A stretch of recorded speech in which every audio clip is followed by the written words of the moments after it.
Yeah, I think I'll go ahead and get started. My name's Dr. Milligan. I'm going to be talking about a scary topic today for Halloween, smoking cigarettes. But I'm have an appointment in Pulmonary. I'm a pulmonologist and also work in the Cancer Center on pulmonary-related topics. Smoking cessation actually isn't something we hear much about in grand rounds, although it's important.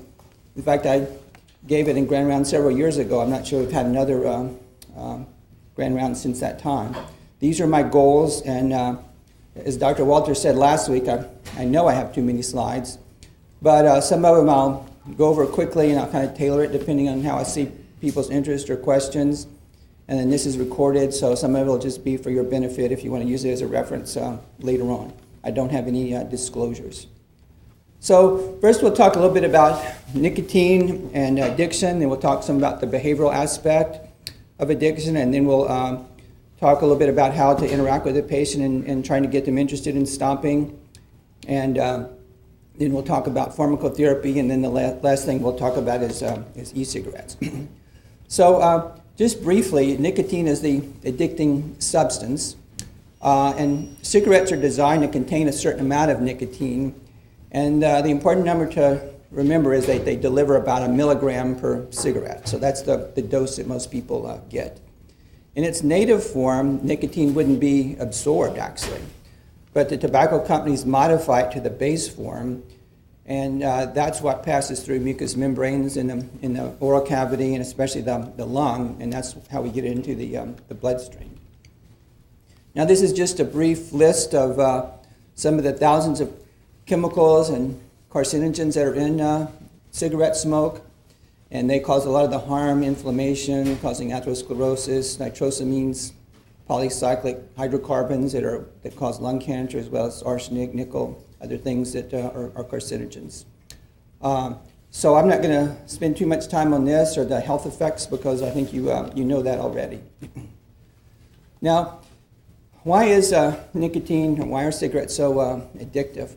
Well, in the brain, in this ventral tegmental area, we have the alpha-4 beta-2 nicotinic acetylcholine receptor.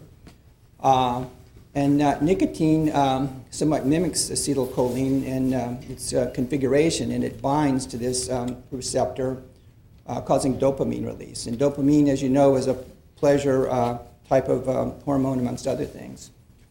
But as well as that, in this same area, the ventral tegmental area, the effect is greatly magnified because there's all these other interactions. For example, with glutamate, cholinergic nerves, GABA, and others. So that ends up causing a cascade like this. So rather than just nicotine acetylcholine effects, you have all these others. The dopamine effect, as we mentioned, norepinephrine, glutamate, serotonin, endorphins. Essentially all the neurotransmitters in the brain can be activated and stimulated, causing cognitive enhancement, pleasure, appetite suppression, reduction of anxiety, etc., that are accompanied with smoking cigarettes. So this helps you understand why it's so addicting and why it's so hard for people to stop. It just, it's a real magnification of the pathway. The other thing that helps addiction is the fact that this is the arterial and the venous blood level of nicotine with smoking a cigarette over about 10 minutes. And you can see that the arterial level is quite high, more than the venous, because when we smoke, it quickly goes into the arterial circulation, then of course into the brain. And the rapid rate of entry into the arterial circulation in the brain, high levels, that produces more of an addiction potential than something that's taken orally. For example, it's actually similar to using cocaine or other drugs that are taken IV, heroin, etc., because you get a quick rush with the nicotine similar to these other drugs of abuse. And what happens in the morning as someone smokes, there's kind of a level here at which you have the beneficial effect. That's the top line. And then the bottom of the gray line is the feeling of withdrawal. So in the morning, that starts at a fairly low level, but you have tolerance of the receptors.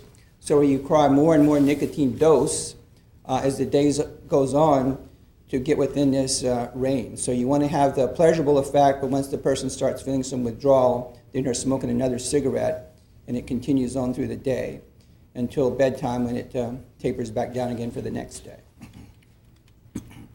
Now, the other aspect, as I mentioned, is the behavioral aspect, and this is something maybe we don't think about as much, but is equally important.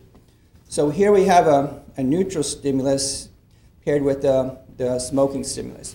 So that might be someone who likes to smoke after a meal. That might be somebody who likes to smoke when they drink a cup of coffee, maybe when they go outside for a lunch break or something like that. So day after day, year after year, they pair these stimuli, and so then it becomes reinforcing. And so it's like Pavlov's dog. You go out for a cup of coffee, or you go to the bar to have a drink in the evening with your friend, and smoking comes to mind, and you really have that intense desire to smoke as well. And so that just reinforces the use of the medication, the nicotine, like it would for other types of drugs or medications or habits. So how do we work with the patient in helping them try to decide? There's something known as the A's, the 5 A's, and I'll just go through these briefly. The first thing we pretty much know, that is we want to advise patients when we see them. And here it said that we want to say this pretty clearly in a straightforward manner. We sometimes may be reluctant to come on a little strong, but here we really need to. We need to tell the person that it's very important that they start to cut down and quit smoking. And if possible, if you're seeing a patient for an illness, COPD or cardiac disease or something else, then it's often helpful to tie it to that illness. It's causing exacerbations or problems. Sometimes it can be even financial that could help a person. So you can try to personalize that. And then you can try to determine, is the person really interested? And if they are, that's where you can refer them to a program and provide a little bit more help yourself. And as we'll talk about more in a minute, for people that are uninterested, there's something that's called motivational interviewing, and that also can be helpful. Now, if the person's really interested, then, sometimes we see that maybe they've already been thinking about it, then you'd like to talk about a quit date. Usually you try to set that within a couple of weeks. If people say, well, I want my quit date to be, 2 months from now, it's less likely that they'll really achieve that particular date. But if it's fairly soon, then you'd like to start marshaling the support. And again, this might be difficult if you're in a busy practice, but if you have a good smoking program, then they can start to do this. You can get support from other people because the person's going to have some withdrawal symptoms and may be cranky and irritable. So preparing those people can be helpful. There may be certain challenges. If they're going out to smoke with their friends at work, they may need to go smoke at a different place at lunch break instead of with their smoking friends. And you'd like to get rid of tobacco, et cetera. So you'd like to help the person start to quit or prepare for quitting and get people on board. It's also important to stop totally. There are studies suggesting that people can gradually cut down and have some success over a period of time. But the danger is that when they're smoking a very little, I've seen many people, when some stress comes along, they relapse more easily because they have it all there and their ashtrays and their lighters and everything else. We talked about a little bit of this already. You can talk to them about withdrawal symptoms, which usually peak within the first couple of 3 weeks, so that's the most intense period, and if they can get through that, then that can be very helpful. So it's good if they have people they can call, whether someone in your office or a counseling line or whatever. Now, I don't have time to go through all of this, but there is something known as cognitive behavioral therapy for this, just like there is for insomnia and various psychological conditions, and it can be very helpful. You can see it involves a lot of aspects, talking to the person about how to keep their hands busy, because some people are so used to having something in their hand with a cigarette, they need something else, a squeeze ball or something. They need to have some instruction on stress. A lot of people start smoking again because of stress in their life. We all have that. So the person needs to be educated a little bit on how to deal with that. We talked a little bit about triggers. We'd like the person to be able to identify their triggers, not just in general, but someone needs to talk to them and say, when do you like to smoke? Some people just smoke all the time, but some people it is well-defined triggers, maybe when they're driving, or a truck driver or something else, so they're smoking. So what can they do about that, to try to compensate. And also then what to do if they have a relapse. They don't necessarily have to just immediately go back to smoking a pack a day. If they've smoked a few cigarettes, they have somebody they can talk to, then maybe they can get back to the right track before a full relapse. Now, as the physician, we often can be the ones that provide pharmacotherapy. And you can just be positive when you're talking to the person, talking about their concerns. Maybe they've had success in the past. Most smokers have tried to stop 4 or 5 times before they have success. So just because they failed before doesn't mean they can't have success in the future. Now, again, as far as getting other support, as busy clinicians, you often don't have time to do all this yourself because this can take quite a bit of time. But this is where you'd like to know about smoking cessation programs in your community, and also the quit line and the websites. Each state has a unique website, and these are actually very good. The person can visit these anytime. And the quit line, the free line, you can call those 7 days a week, and you can call as many times as you want. You can even sometimes get your own counselor to help. And so those types of programs can be very helpful as well. So if the person's really struggling, on Saturday evening when they're watching a football game or something like that, they can call and try to get some help. Ideally, you'd like to have some contact within the first couple of weeks because we said that's when nicotine withdrawal peaks. So that's often difficult. You're probably not going to be able to do that, but if you have a real interest in your clinic, you might be able to have someone that could call those people and encourage them. Did you go to the class? Have you made contact with the quit line? Are you having some problems? And they might be able to help them a little bit. It's been shown that when people can have this early intervention, they do better than just sending them out and having them come back in 2 or 3 months and say, were you able to quit? The chances there are much less successful than if you have some early intervention. Now, with pharmacotherapy, as the underlying statement here at the bottom is the most important, it's best to use this in combination with the other therapies. We often tend, doctors, physician assistants, nurse practitioners, we often tend to, give out prescriptions for everything. And that's important, but it's only half the story as I've been talking with you. So we need to do that, but in combination with the other. Now, one of the things to think about is how addicted is the patient when we talk about pharmacotherapy. Probably the easiest thing to remember is if people smoke about a pack a day or more, that's a high level of dependence. Now, there are certain scales.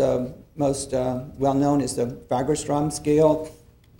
And it's just a series of questions, if you have it on your smartphone or whatever, about how many cigarettes you smoke, how early do you start smoking, is it hard to stop smoking when places where you shouldn't, and some questions like that.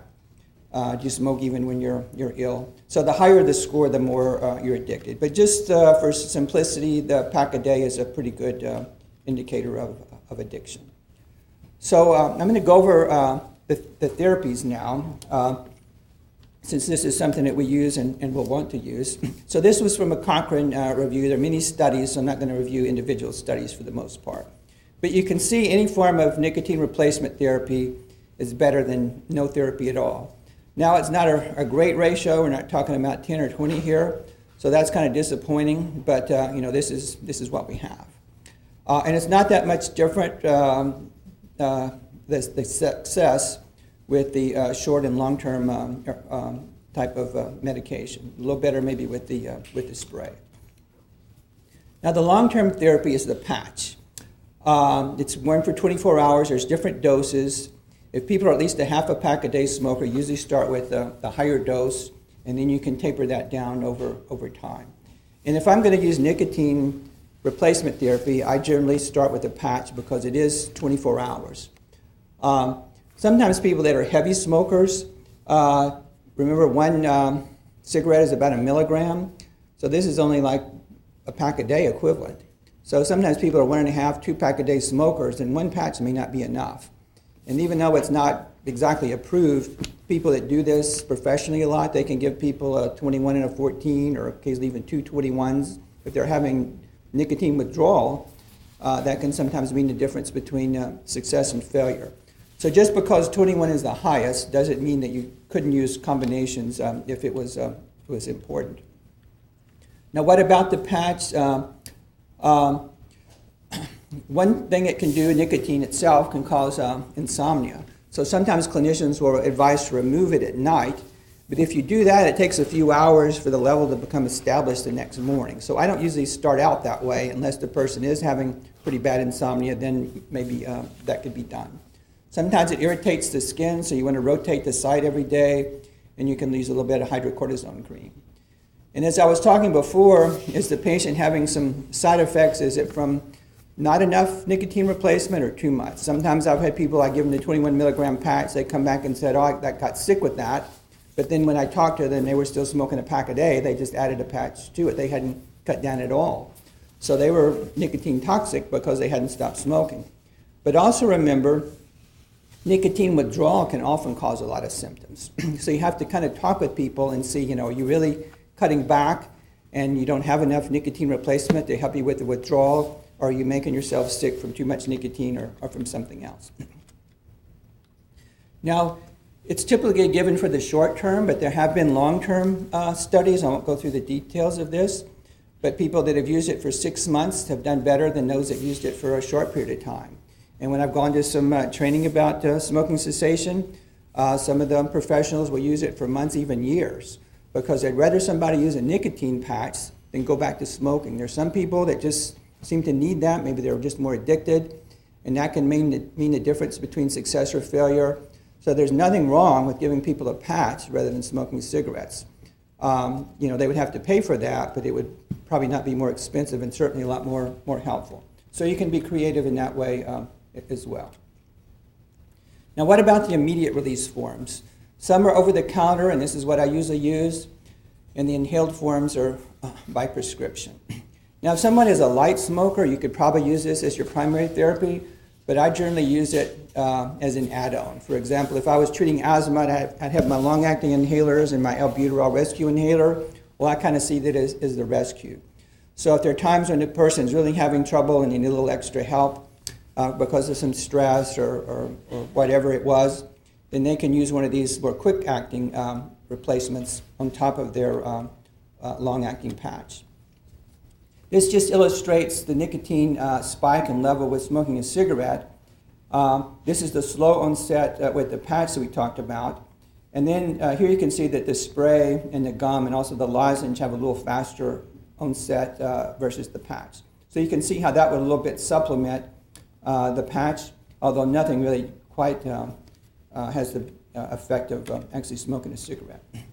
Now the inhaler I don't use too much, but if you do, the important thing here is we're not inhaling it like a cigarette or like your albuterol inhaler. You're just doing little puffs because the nicotine is absorbed through the oral cavity. It's not being absorbed in the lungs, so you don't want to inhale it down into the lungs.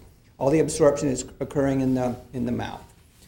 But it takes a lot of puffs for this to work well. You can see the delivery with the inhaler, one puff, versus with a cigarette, it's like a tenth as much. So it takes a lot of puffs to equal what you would get with one puff of cigarettes. So it might work well with some people. Some people might like the puff compared to a cigarette, but I think most people don't actually use a little puffer that much because it's obvious you're using this little funny device, and most people don't want to be doing that out in public a lot. So I don't think it's popular. The gum and the lozenge are pretty good. I think the ones that are brands are better because they taste better. Some people say the gum and the lozenge, the generic ones, taste pretty bad. But here you can dose these also based on the amount of smoking. If someone smokes about a pack a day, then you're going to use the higher dose, 4 milligrams. And for less, you would use the lower one. The bioavailability is only about 50%, so even though it's 4 milligrams, you're probably only getting about 2 milligrams of delivery. Now, this is important. Again, the gum and the lozenge are absorbed through the oral cavity. You don't want to swallow it because if you just chew it and you swallow it, then you're going to have it in your GI tract, and then it's more likely going to cause nausea and some other symptoms, maybe excessive salivation, headache, hiccups, etc. So you just ask the patient to chew it a little bit and park it at the side of their mouth, and then when they feel the urge, they can chew it again a little bit, and that way a piece of gum can last quite a long time. So you don't chew it like a piece of candy, just real quick all at once. You have to kind of educate the person about how to appropriately use it. And this is the other thing that's important. The nicotine is absorbed better in a basic environment. So you don't want to be eating or drinking around the time you're using it. You want to wait at least 15 minutes, because if you were using it while you're eating or drinking a lot of substances, then that would interfere with absorption and it wouldn't work. And I'm afraid oftentimes we don't communicate this to people, but that's an important point to remember for any of the oral delivery systems. The lozenge, again, 4 and 2 milligrams, bioavailability about 50%. They have a new mini lozenge, and some people have said that is a little more palatable, has a little flavor to it, and that works well, and also has pretty rapid onset. So I think this is a good idea if people can afford it. I think the brand is a little bit more expensive. And then there's a nicotine nasal spray. People don't use it as much because it tends to have a lot of irritation of the nose, even if people use it for a longer period of time. The advantage of the nicotine nasal spray is you get the most rapid peak onset blood levels for anything except an actual cigarette itself, more than the gum patch, the puffer, or whatever. So that's the good thing. It more likely mimics the actual cigarette delivery system. And for that reason, occasionally somebody will even get addicted to the nasal spray because you're getting almost the same rush as you would with a real cigarette. But because of the irritation, it's not as popular. Someone could try it, but this often causes people to have to forego the nasal spray. Now, Zyban, personally, I don't use it as much, but we'll talk about it briefly. It has dopaminergic and noradrenergic activity, and so because of that, it mimics some of the positive effects that nicotine gives, and it may antagonize the receptors a little bit, so that helps as well. It also, while you're using it, along with nicotine replacement, blunts some of the weight gain, so that can be a potential benefit. Here's the benefit versus no treatment, and about the same as using nicotine replacement therapy, but I think with a lot less side effects. If you're going to use Zyban, you want to start a week ahead of time, and you slowly titrate it up.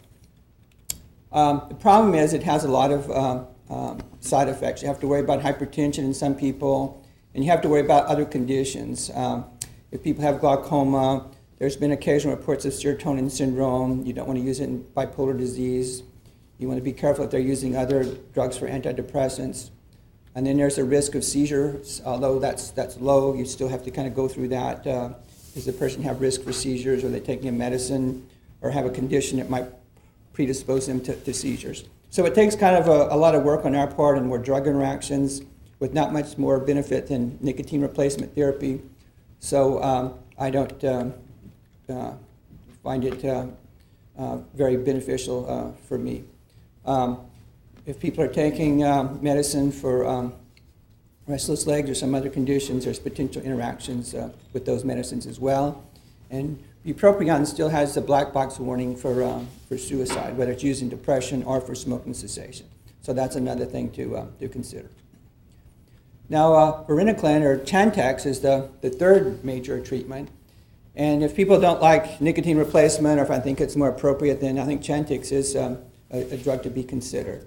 It's really a clever drug because it's an agonist of the same receptor as nicotine. I mean, it is that receptor, the nicotine acetylcholine receptor.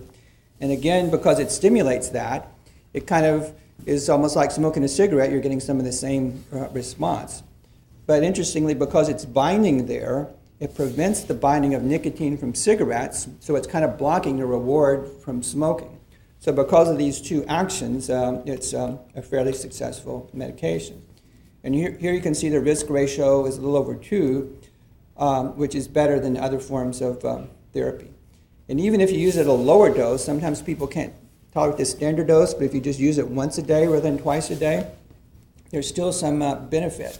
So sometimes rather than just giving up on it entirely, we should remember this and maybe just use half the dose and see if that can still help our patients.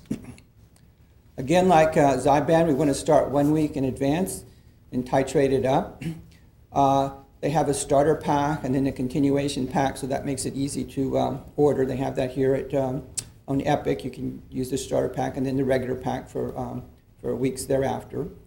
And people then use it for several weeks, about 3 months, although our studies where you can start actually earlier on, and some people feel that that helps a little bit more, although I don't think you can get that approved usually through insurance. There are studies where you can, instead of just doing it earlier on, you can extend it longer. Like I said, with nicotine patches, people have used that for 6 months, and some people would even use that much longer. Here there are studies using an additional 3 months. I don't think there's any long-term studies with Chantix, and personally I would kind of be a little leery of just using it indefinitely like I would nicotine patches. But certainly you could potentially use it for another 12 weeks. I can't say that insurance would cover it. It's pretty expensive if you had to just buy it. But if it was really helping someone and they need a little more support in getting through, then perhaps that could be considered. Now, one of the main side effects with Chantix is nausea. So you also want to tell people about this, and it's best to have them take it with food and a big glass of water because that's supposed to help. Some people have trouble with insomnia, so rather than taking the evening dose right before bedtime, maybe take it at 4 or 5 o'clock, something like that. There are other side effects. The side effect that most people are concerned about are the mental health side effects. About a year ago, a large study was published called the EAGLE study. And actually, the FDA required the makers of Chantix to do this study as one of those post-marketing studies to see, what would happen with further use. So this is the largest, I believe, 8,000 patients that were studied with Chantix, Zyban, and nicotine patches in many different centers. And it was a control group versus people that had psychiatric disorders. And this is the benefit of the Chantix. I'll just show this because it's 8,000 patients. So this is abstinence here after you had a 12-week course, and then this is weeks 9 through 24 after the Chantix was already started. So with Chantix, it was about 22%. It was about the same with Zyban and nicotine patches versus placebo was 9%. The people that had psychiatric disorders, these had to be stable patients, but significant psychiatric disorders.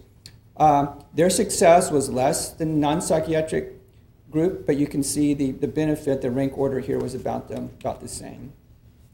And as far as adverse mental health effects, within each group, they were certainly lower in the non-psychiatric group than the other, but there wasn't much difference between groups. It was non-significant. So when the FDA reviewed this, it actually caused them to remove the black box warning for Chantix, although you certainly want to avoid it in people that have unstable psychiatric conditions. And I still tell patients to monitor for some of these symptoms because that doesn't mean they're not going to have any of these. And some people, they're really bothered, they have terrible dreams, and they just can't take it. So I find some people that are like that, and other people just have great response. So, you want to educate the people. You don't want to just send them out with it. You want to discuss this with them, and if they're willing to accept that and you think they can monitor for symptoms and trust that they will stop if there's problems, then it can be helpful because it is pretty successful. Now, what about relapse? Often it's not uncommon for people to have started and had some success, but then something comes up with their health and they'll have some relapse. They'll start smoking some cigarettes. So you want to try to be positive as much as you can and reinforce what they've done, and try to find out why they relapsed and see if you can do anything about that. Sometimes I see that if people have just smoked a few cigarettes and you can catch them at that time, if they're just smoking 1 or 2 a day, then some people will be kind of leery and they'll say, well, don't take your patch, or they've been taught that if you smoke even 1 cigarette, take the patch off or stop the Chantix. And you need not necessarily do that if it's just, 1 or 2 cigarettes. You'd like to say, what can we do to get you back on track? Keep using your pharmacotherapy and see if that will work. Now, certainly if someone is relapsed totally, where they're back to smoking a pack a day, then you want to just, of course, stop the therapy, regroup, and see about setting a new quit date in the future. So some of this I've talked about already. I mentioned about the occasional relapse. A lot of people, especially the heaviest smokers, have mental health disorders. They have anxiety or depression, and certainly we see a lot of people that have those conditions. And I told you it's Halloween. Huh? I guess he smoked too much, so the guy didn't get his patches in time. Lost my train of thought. But you like to try to help them with the specific problems, and so they can get back on track. We talked about people that are continuing to have withdrawal symptoms. You can use longer therapy. We were talking about mental health. People that have anxiety and depression are said to smoke about at least half of the cigarettes that are bought each year, even though they're just a small part of the population. But that's really a difficult group. And so if you have people like that, then you also like to work with professional psychiatrists or psychologists, especially to work together to help their particular problems. Now, I mentioned motivational interviewing before, and if the patient is really just not that interested, then what do we do? Well, as physicians, myself and most people just say, well, you came in with a heart attack last month, you came in with your third COPD exacerbation, and sometimes we get kind of heavy-handed with them, and they've probably heard that many times, and they just basically don't hear it anymore. So that often doesn't work too well. I went to a course last year at Mayo Clinic, and I had my eyes kind of opened about motivational interviewing. Because with that, if you're really good at it, and that takes a lot of experience, I wouldn't say that I'm good at it, but you can really talk to the patient, and what you're trying to do there is find out, is there any reason this person would really want to stop smoking or not? And so here you're positive, and you just talk to them, and you're a clever counselor, and you can try to find something that would make them want to stop. So it might be because they may not care anything about themselves, but they might want to live a little longer so they can spend time with their grandchildren. They may have a hobby that they like to do. Maybe they play tennis and they're starting to get a little short of breath.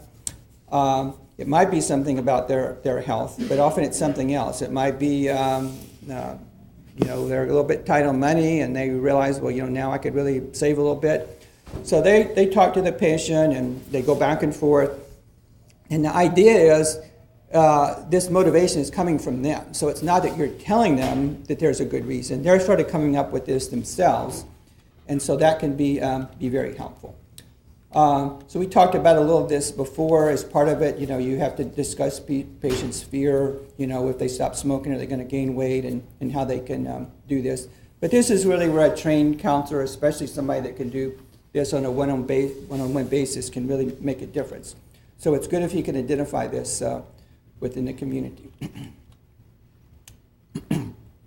Now, sometimes this is done on a one-time basis, but if they're coming back to see you, hopefully you're going to get the report from that motivational counselor. You can find out what it was that was helping motivate them to quit, and then you can reinforce that with your visit. So you'd like to be able to communicate with those people, not just send them and never hear anything back. Now, some people may not stop the first time, but they could potentially try this again in a few months or the next year, so you don't just give up on it because they've failed one time.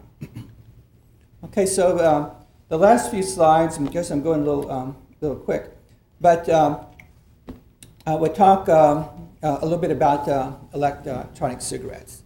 So just a little bit about what electronic cigarettes are, first of all, and you probably know this, but what you have is a solution of nicotine, but you can't have just pure nicotine. That would be too concentrated. So it's usually diluted in a relatively inert substance, such as glycerine or propylene glycol. And just, native, those are innocuous substances. And then a battery heats that solution so you can inhale it. And depending on the brand, you may have different flavorings that make it a little more palatable, or maybe just people like that, especially maybe young adults or teenagers might find that more appealing. And it can be heated depending on the type. You may press a little button, or some you just inhale, and that triggers the heating element. And then you can inhale the substances. And what it is, it's not smoke like a cigarette's burning. It's heated and it just forms this vapor. And you've probably seen people that have used these. You know, it can make a pretty good little cloud as people are smoking it. Now, some people have the question about e-cigarettes versus vaping. Some people use the term vaping for the bigger devices, but really technically they're all e-cigarettes because you're forming a vapor. It's just there's difference in the type of instrument, so to speak, but there's really not a big distinction between an e-cigarette and vaping. So this is kind of the anatomy of the device. You have a battery here, and this is your reservoir, and a little wick transmitted down here where it can be heated up, and then you inhale the vapor. Let's see. So here's just some different types. This is just a disposable e-cigarette. I'm not sure we see that so much. This is in its little case. But this would just be a fixed amount of nicotine. Here's one it's rechargeable. So this has a battery in it that's not rechargeable, but this one you can use over and over again. And then you've probably seen some of these bigger systems. These are ones that are called tank systems. So you can fill this up with a liquid and use it for a lot longer period of time instead of like smoking a traditional cigarette. You're using this over and over again. And this one is called a vaporizer. Well, it has a bigger battery. I would think it'd be pretty awkward to smoke this thing. But it's adjustable, and we'll talk more about what that means in a minute. And then they even have some that look like cigars as well. So a variety of different types. And here just illustrate some too. Some look like a regular cigarette, and some are more clever, look kind of unusual, and probably that appeals to some people as well. And these are some of these other types too, the tank types, and then the big types with the large batteries. Now these bigger types are interesting because you can actually adjust the voltage. So you can turn it up, and that heats more, and so you actually get more nicotine. So you can kind of adjust it depending on what you like, and maybe you always like it like that, or maybe sometimes you want more or less. So it becomes a little more clever and complicated. And those have the larger batteries like that last one that I showed you. Now another important thing to think about, I didn't realize this until I started investigating a little bit, but the nicotine concentration is quite variable. Remember I told you that with regular cigarettes, it's about 1 milligram per cigarette for the most part. It's pretty much standardized regardless of what brand. But here you can see that there was a several-fold difference in the amount of nicotine in these different brands that they tested. And here's another slide to see how that translates into blood levels. So here's smoking a regular cigarette, and you got about 20 nanograms. And here's a couple of other brands. These are at 2 different doses each one, and you can see the blood levels are much less. So you can see if somebody was using those 2 brands to try to help quit smoking, it's probably not going to work very well. So they either have to smoke a lot of this, which potentially they could, but it certainly wouldn't be as satisfying as a regular cigarette. Here with the other one, you can see this is pretty comparable. This is with 3 different doses, and as I said, with some you can either buy these different doses, or you can adjust it, but 8, 18, and 36 milligrams. So once you're using these higher doses, you're getting here about like a regular cigarette. Now, I don't think a lot of this data is known because there's just hundreds of these different brands, and we don't generally tend to know what's what. Maybe some of the people at the tobacco stores know a little bit of this and could educate people, but it kind of makes it hard when you come to the point of, well, you should use it for smoking cessation because you don't really know, is it going to be helpful or not helpful, or is it going to be harmful because they're getting so much nicotine. So there's a big difference between this unregulated product, and regular cigarettes that we know a little bit more about the science because they've been around for so long. Now what about the toxicity? Are they really safer or not? Well, this was a study that looked at some of the toxins. Here's a couple of the nitrosamines, which are big cancer causers, as well as some other harmful inflammatory substances in a conventional cigarette and electronic cigarette. So you can see compared to a regular cigarette, the e-cigarettes certainly have much less. For example, these nitrosamines is 40 up to 380 times more in conventional cigarette, and some of these other toxins as well. But the electronic cigarette is not zero. It is nicotine. It's natural nicotine. None of the tobacco companies, I think, use synthetic nicotine, although it can be made, but it's much more expensive. So everybody's just extracting nicotine from the regular plant. And even though it's not burned, it's still heated, and evidently you get some production of these other substances. Now, there's actually an interesting study in Annals a few months ago that looked at the long-term use. There's not many studies like this, but this one looked at smokers over a 6 months period of time. And it was either cigarettes alone, cigarettes plus other therapy, or with electronic cigarettes. This just shows the nicotine that was absorbed in a different group. So you see that they were all using it about the same. So whether you use an e-cigarette, a nicotine patch, or cigarettes with other patches or e-cigarettes together, cigarettes alone, they were all using it about the same to satisfy their craving and get nicotine. So that just kind of is a control for the amount of smoking and usage. Okay. Now here's the nitrosamines. There are many nitrosamines. But here, any product that contains cigarettes definitely had higher levels. E-cigarettes was very low, although it wasn't zero. But interestingly, even nicotine patches had a little bit. And they couldn't really explain this. They probably thought it was going to be zero. But again, it's natural nicotine, and even though this is not heated, there may be a little bit of harm in that. So maybe it's good not to use nicotine patches forever either, because they wouldn't be totally safe. But certainly much less than the other devices. Volatile organic compounds, those are also harmful in other carcinogens, and this is just looking at two different ones, but the data is the same. You can see the levels are much less in e-cigarettes or patches than any combination with cigarettes alone or cigarettes by themselves. So what they suggest with the summary is that people are using these to obtain their satisfaction, and certainly there are lower carcinogens and toxins in the e-cigarettes, but they just point out that, in people that are using these regularly over a few months, certainly there are some harmful substances present. Now, there are actually quite a lot of studies looking at e-cigarettes with smoking cessation. Most of them are pretty small. Very few of them are randomized.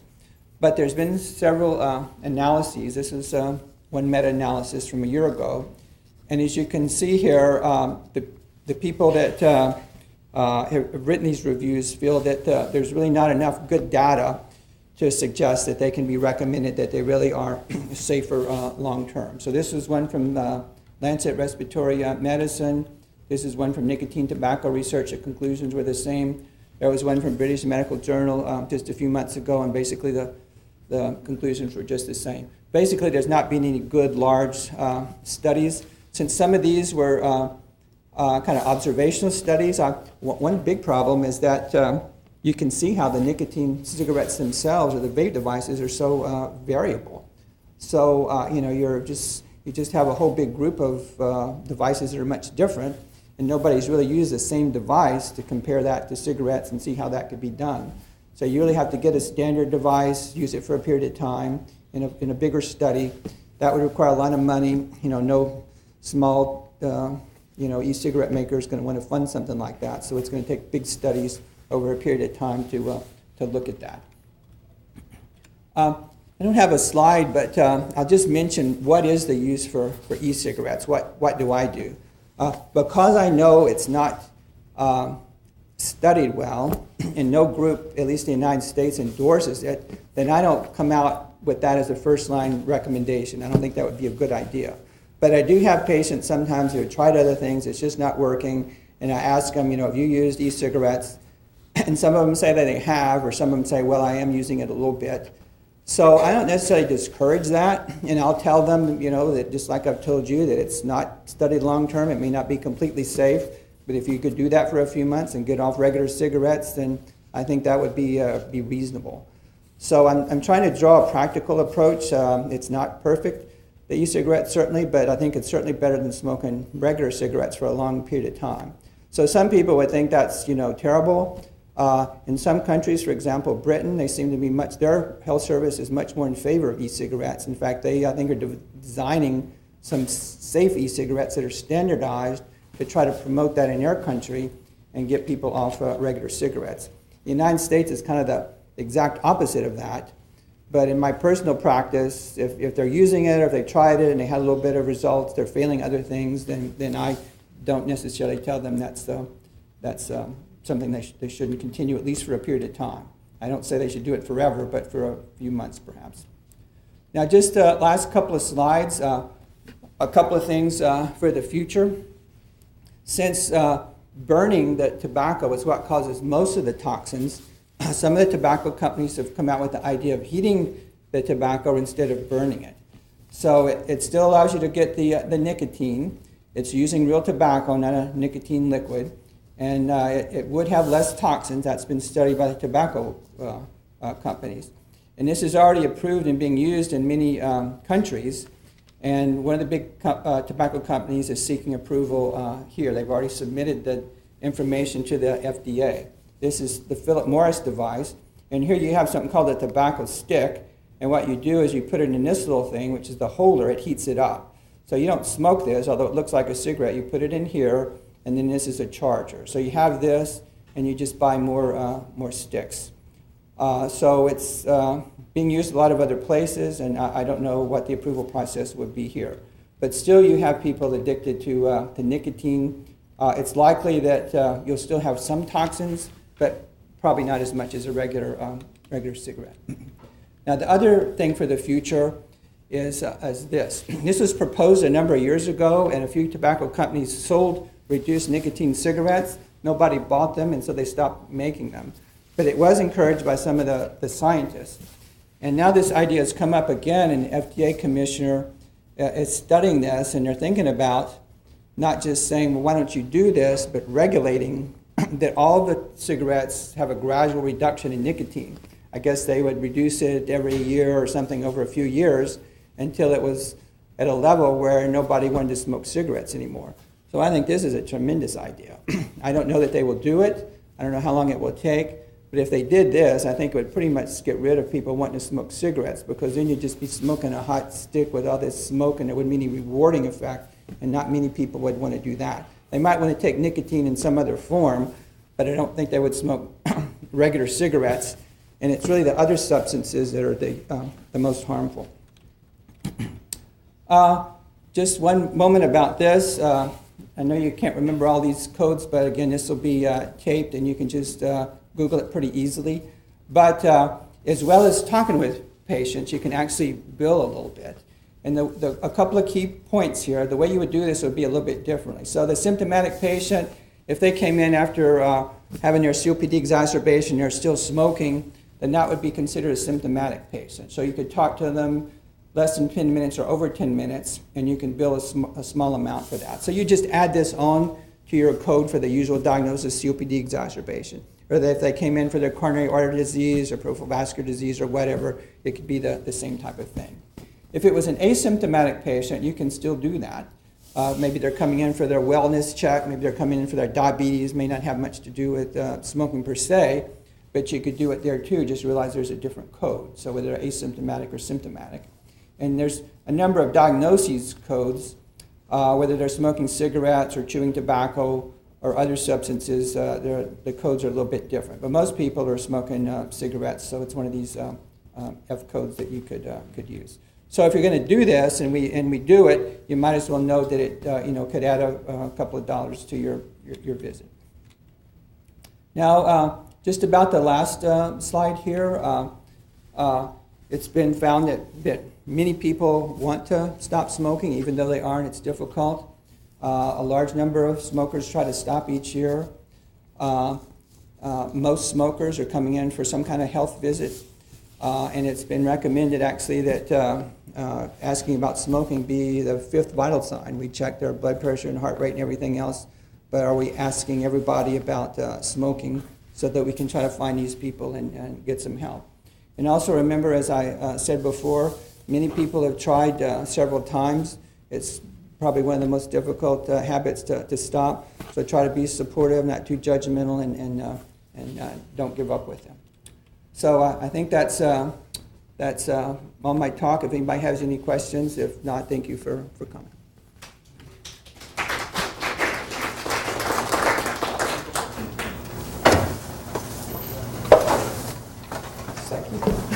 So there are other questions. I guess I have one. Those codes for billing, CMS, Medicare, like there's other insurances, Medicaid, and No other insurances will pay. I'm not specifically sure about Medicaid, but introduced for counseling, end-of-life discussion, or just Medicare. well, these are derived from Medicare. I tried to look up a little bit about that, and it seems like the insurance usually follows the Medicare codes. Now, it probably differs a lot whether they'll pay for it or not pay for it. But supposedly it was better with the Affordable Care Act that they would do things like that, and what's going to happen in the future, I don't know. But, if they were smart, they would pay for that because, the cost to them over the long run is going to be a lot higher if they did. Because they don't give you much, but it would be helpful. Thank you very much.